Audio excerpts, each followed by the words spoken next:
This afternoon, Youngstown State's Board of Trustees met to discuss their search for the university's next president. The vote was overwhelming to approve their candidate of choice.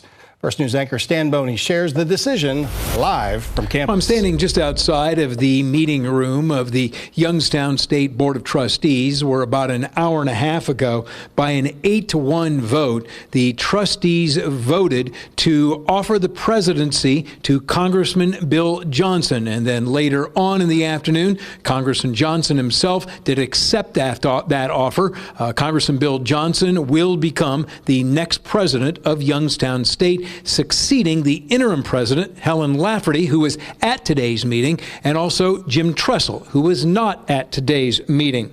Now, Congressman Johnson, soon to be President Johnson, will make $410,000 as the president of YSU, and he will live in the president's mansion on Wick Avenue. He has agreed to start sometime before March 15th. He says he will resign as congressman sometime during the mid-first quarter of next year.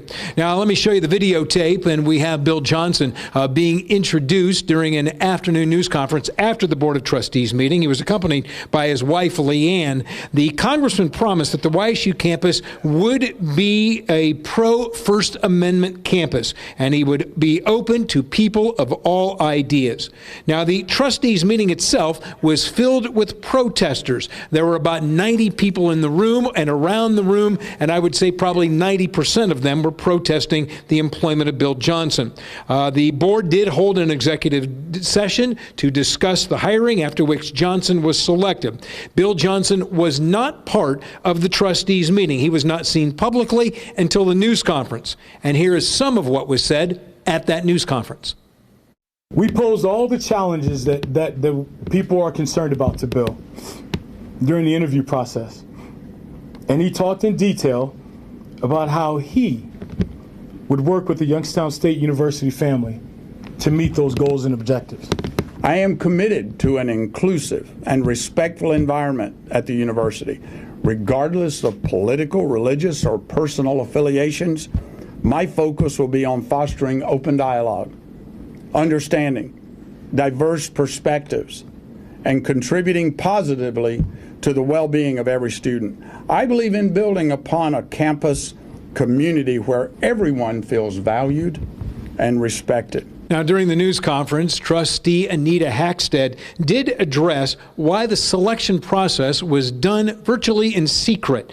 She said, in today's world, people will not apply for a job if they know that their name is going to be released publicly. So the only way to get qualified candidates to apply for the presidency of Youngstown State was to promise them that it would be done in secret. Hackstead said the candidate pool started at about 15 or 16. It was eventually whittled down to 9 and then to 3, and then Congressman Johnson was selected as the person that would be offered the position. We also learned today that there were about 10 university employees who were involved in that process, and one of them was Dr. Chet Cooper, who is the incoming president of the Academic Senate. They were part of a committee that did screen the candidates, and some of these people were within the university itself other than the trustees. So we did learn today that there was at least a small group of people within the university itself that were part of the election process.